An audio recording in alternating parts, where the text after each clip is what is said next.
welcome back to iPropertyRadio with myself, Carol Tallon. You can contact us on social media at iPropertyRadio or email hello@iPropertyRadio.com. In the PropTech hot seat today is Maurice Grassau, CEO of Architrave. Maurice, you're very welcome. Thank you so much for joining us. Thank you very much, Carol, for the opportunity. And on a personal note, if I may, I love to hear the Irish twang. I spent like 5 years in a past life in Ireland, and whenever I hear that twang again, it brings back great memories. So happy to be on your show and happy to meet you. Oh, very good. I didn't know about that Irish connection. Where were you staying, or where did you spend time? In Cork, and we spent, so shout out to the Leusbergs and everybody, and we spent the weekends in Killarney quite often. It's beautiful around there. It is beautiful, but I'm actually delighted you were able to identify my Irish accent with the Cork accent, because they're very different. Yeah, I know they are, but I know they are. Some have the tunnel, the other have the roundabouts. I heard all the stories. I know we're very particular about our accents for every 20 or 30 kilometres here in Ireland. So look, I'm delighted. I'm delighted to remind you of better times in Ireland. It's always good. It's always good. So yeah. Tell me, Architrave. It's an exciting proposition for anybody in our audience who hasn't come across Architrave. What is it that the company does? So that's easily explained. So Architrave is taking a fresh, I'd say, bold approach to what's an often overlooked and but always necessary aspect of asset management, and that's documents. Every asset produces thousands of documents per month, and I know that document management doesn't sound too sexy, but the sheer amount of documents involved in managing real estate means that you have to have them organized in one place globally. And I think for asset managers who are looking for the edge, it's just non-negotiable. And so what we do is we fully digitize, organize, standardize all the documents and the data within their documents. And we see boosts of performance by 30%. By not having to look for documents, by what we call better ready for transactions and valuations, by just being organized. The increase in efficiency is felt by our clients quite fast. How did the Architrave journey start? How did you come? Were you involved in real estate or technology? No, I started Architrave because I saw firsthand how costly it is when asset managers don't have all their documents organized and unified in one place. So in 2008, I was involved in a sale of a large commercial portfolio, and that stalled, as key documents were missing. And at the last minute, just a couple of days before Lehman broke, the financial crisis broke. So it's just a couple of days, these documents were found and the sale went through. But if they would have been not found, or it would have taken them a little bit longer to be found, the transaction would have collapsed, and it would have meant like a loss of billions.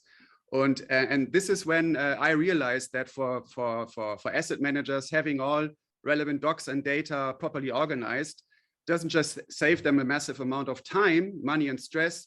It also safeguards them against uncertainty, and to be able to react quicker, to being more opportunistic now, and to future-proof was something that I was aware that that's where the journey is going. It's really interesting when you take us back to those days in 2008, because it's one thing to talk about digitizing the paperwork around asset management, but I, for one, didn't realize just how poor the industry was at keeping records manually or digitized.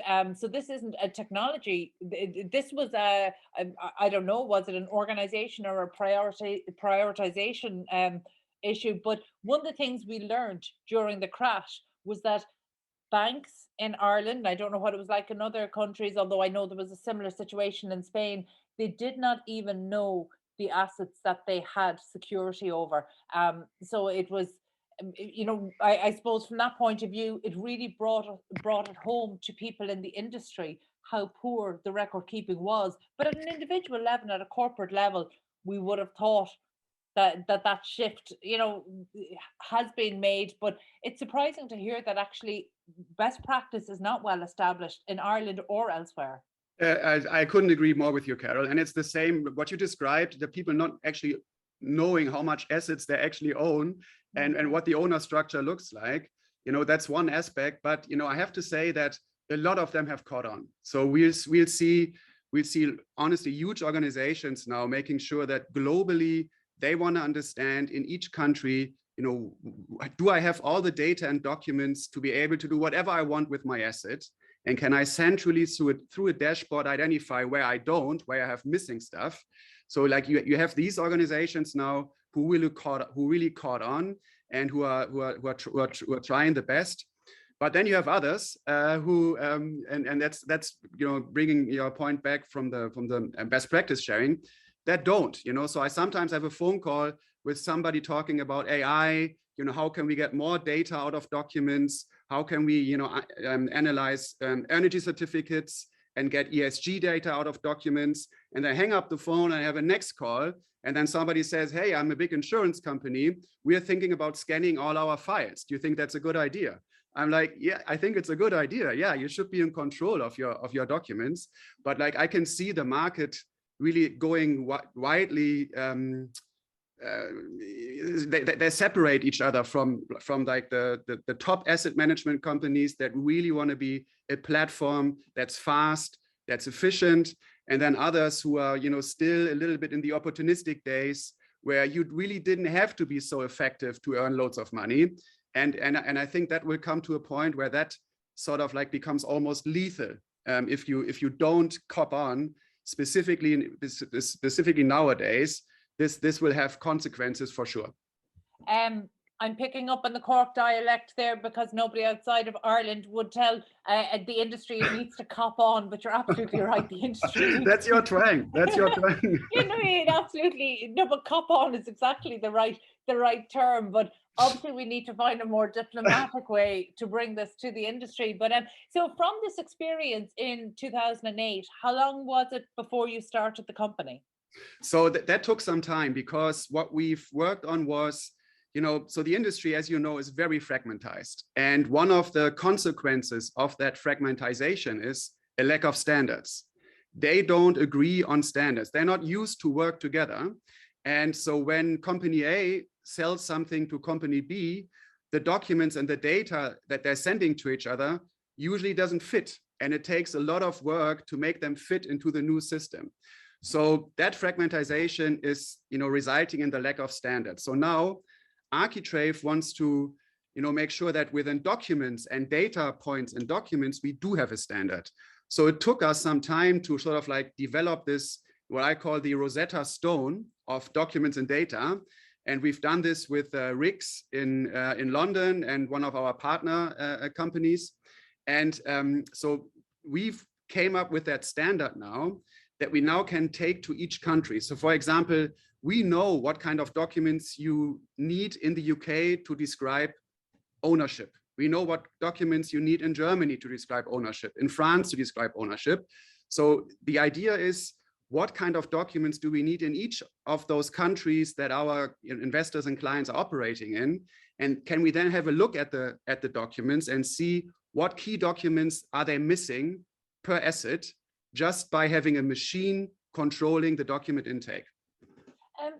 Your company is operating across Germany, Australia, and Switzerland, and I know you've just entered the UK market. This is giving you, obviously, you'll have a perspective about how the different jurisdictions are faring. So looking at the UK market, how would that compare in terms of how the industry is digitizing its processes and its paperwork? So I think the outsourcing factor in the UK is even a little bit more advanced than I would think it is in Germany, and like people are still working kind of in the old ways of sending each other Excel sheets and PDFs, and there's a general they know that documents are somewhat necessary, but like let somebody else take care of it. So I think for me it's great opportunity because we can help a lot of people very quickly, as we are now doing with Zegro, actually, who put their whole global documents through Architrave. They started with the German stuff and I think Poland, but now we're going into the UK. and they want to build that platform where no matter where their assets are, they are 100% in control on what's there, what's left. And I think that like Zegro, you have a lot of companies now in the UK that are doing very well, that want to get ready for 24 and 25 and beyond, and create that platform that buys faster than others, that sells faster than others, that manages more efficiently than others. And I think so it's the right time to actually enter the market. And I think it's good. We have a good team also that ex-JLL people and founders themselves with a great network. And so we're having good conversations. And so I think it's a good opportunity for us. Well, that's good to hear. I'm coming back to what you're doing for example, that one client you mentioned. At some point, this client is going to have to subcontract work, or is going to have to transfer or lease property to another party. How dependent is your system on people being able to receive it, or is this really an opportunity for the entire industry to move to a more common data environment? That's a great question, Carol. I think if you look at the way that they're doing it now, I think, in my view, I think they are dependent too much on the outsourcing partner in hosting their data and their documents. So I'd feel uncomfortable if necessary documents and data concerning my assets would be somewhere else and I couldn't access them, because the result is I cannot change service providers so quickly. Because, hey, if I'm taking the property management mandate away from A, God forbids that they're walking away with all my documents and data. But if I am in control of my documents and data, they stay with me. So I can easily, change service providers, put other people on top of it, because it's always going to be my data and my documents. I don't have to worry about having to change a service provider or anything, because, it's my stuff. Yeah, and that makes logical sense. But how this industry works is that it can be slow to adapt, and I think sometimes it attracts more criticism than it deserves. But one of the driving forces we've seen towards digitization is obviously ESG, and particularly environmental and sustainability initiatives. So we know that for many of the large portfolio or real estate portfolio holders, in order to access finance to keep their portfolio going and growing, they need to be able to provide not just data, they need to be very clear in their in the metrics that they're hitting. So reporting has never been a bigger issue for this industry. Yes. Is that creating an opportunity for you, or where does Architrave fit into that? Not directly. So the ESG thing is hitting the industry quite hard, and I think we're only seeing the beginnings now. Because if you look at the contribution of carbon dioxide, you have like cars 10%, but they get all the blame. But real estate is 40%, and they're not getting the blame yet, but they will. And I think it's super important for asset managers to get in control of their data. But how to do it? If the buildings are old, they're not sending the data. So how do you deal with that? So it's a huge problem, and I don't think that anybody has really solved it yet. We are doing a small little aspect of it, because you need to get the ESG data per building. And what we are doing is we are sort of like extracting the data out of the energy certificates. So we understand if somebody throws a document into our system, and if it is an energy certificate, we'll then be able to extract the necessary data that some can use to fill their ESG data. But it's only like a small puzzle, and I wouldn't position us as an ESG enabler. It's like we are one mosaic in this huge universe here. So who are your clients? So for example, expanding into the UK market, and obviously you're welcome to name names or not, but expanding into the UK market, what are your ambitions? What do you expect to achieve with the expansion? So I am adding more assets to the platform, adding more documents to the platform, because I'm thinking that at some stage, so we now have around 7,000 commercial real estates that are managed on our platform. That's around 150 billion euros worth of assets. And so like, our goal is to triple that number. So I'm thinking when we talk to the bigger customers in the UK, it's the PGIMs, the Nuveen's, the Barings, and those kinds. They all understand what we're doing, and moving the system to Architrave is a strategic software sell. So like we know it's taking some time. You know, it needs confidence building. It needs some external data points to make sure yes, somebody else is using it. I'm not the first one. It's not a Berlin startup, and I don't know what they're doing. So it takes time. We do have the time. And it's those big ones that I want to convince. And at some stage, I think there's some sort of like gravity happening. If you have more and more assets on the platform, if this becomes the way that people manage documents, there'll be like a certain gravity going towards Architrave that then becomes a solution where all documents and data are hosted. And that enables a lot more, because there's a lot of proptechs out there that need data and documents to do their model. But if we already have it, so this could be an operating system, and it opens up some buy and build opportunities now for us, thinking that, in each of these big companies, there's somebody responsible for digitization, trying to make sense of these 9,000 proptechs. How do I work them together? Which one is actually working great? Which one isn't? How do I create value by adding 2 or 3 of them together? And each one of those people have to do it themselves, and they are not software people. So I'm thinking it's a little bit of a race. Who's faster? Is it the real estate people learning software, or is it the software people learning real estate? And I'm thinking that we are beautifully positioned to now build this ecosystem ourselves and provide the market with not only documents, but then also data, ESG dashboards, other stuff. So we're looking at quite some companies now that make sense to add and that would create value to our existing product lines. And then, let us create that ecosystem, because I think Europe needs one big player before all this business goes back to the US again, as it always does in software. So like, I'm not on my watch. I'm trying to work this European powerhouse. And hey, I got to tell you, the conversations I'm having, I think the market is ripe for consolidation. It's not that they think, no, let's leave it like it is. I think everybody wants to see some consolidation. They want to see some bigger players emerging.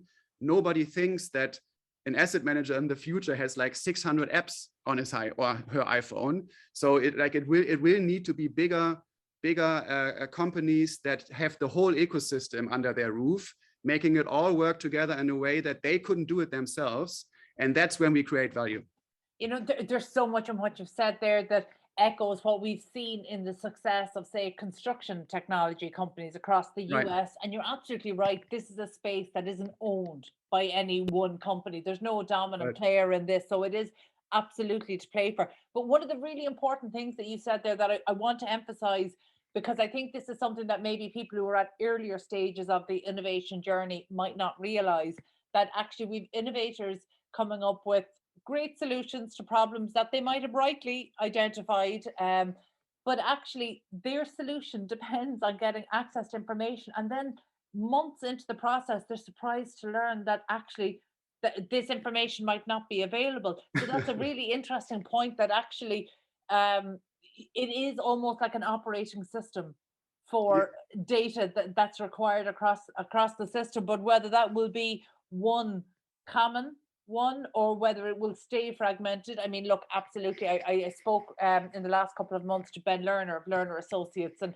he's really involved in the M&A sector, and he feels the only way the sector can grow is through consolidation. That I'm 100%. And that's where we are at the moment. So, Team Ben Lerner, Ben Lerner. Yeah. No, 100%. Yeah, no, but he's absolutely right. And it's amazing.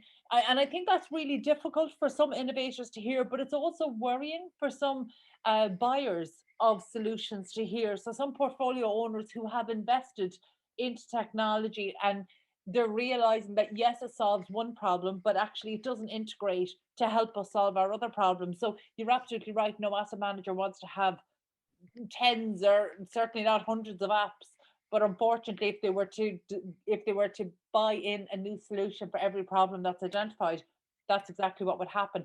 And obviously that doesn't make sense and it's not sustainable. So actually, I love to hear that ambition going after something that you know is a space that needs to be owned. So, you know, I'm before we wrap up today, I definitely want to hear what are your ambitions? What's your goal for the coming year or two? So I think, you know, we are actually like thinking a lot about M&A right now. And so I hopefully in the next 2 weeks, we will be able to announce our first deal. It's a fantastic deal. I think it will grant us opportunity into the North American market. It's a super great founders team. It's an application that we want to sell to our clients. So it's super close to be signing. That's why I'm confidently, you know, talking about already. I won't mention the name, but I'm going to go on the record that it's happening. And the next one's already lined up. So the next acquisition is something that we're also working on in parallel. So what I want to do now is get those 2 transactions on board, prove the value that we see by adding those products on top of our products. So it's not about like just buying everything.